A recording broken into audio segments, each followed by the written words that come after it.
آج بنیر پہ خرچ کرو، سوات پہ خرچ کرو، ان پہاڑوں پہ خرچ کرو، جتنا دے سکتے ہو دو۔ ہماری فاؤنڈیشن وہاں کام کر رہی ہے اللہ کے فضل و کرم سے، جتنا آپ دے کسی کی بھی فاؤنڈیشن پہ دو، لیکن ہماری فاؤنڈیشن اللہ کے فضل و کرم اوپر پہاڑوں پہ جا کے لوگوں کو گھر بنانا شروع کیے ہیں جو کسی کے بس میں نہیں ہے۔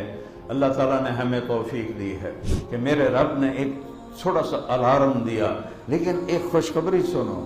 ہر کوئی اس کو عذاب کہہ رہا ہے، عذاب کہہ رہا ہے، میں اسے رحمت کہہ رہا ہوں، چونکہ میرے رب نے اپنے نبی کی امت پر رحمت ہی کرنی ہے۔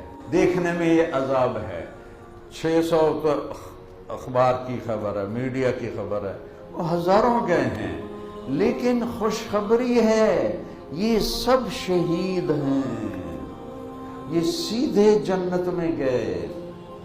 چاہے کوئی شرابی تھا، چاہے کوئی بے نمازی تھا، چاہے کوئی چور تھا، چاہے کوئی چرس بیچتا تھا، چاہے کوئی جوا کھیلتا تھا، جنہیں پانی میں اللہ نے بہا دیا، یہ شہید ہو گئے۔ اس رخ سے دیکھو، جب اللہ خوشی سے برساتا ہے تو زمین کا کلیجہ پھاڑتا ہے۔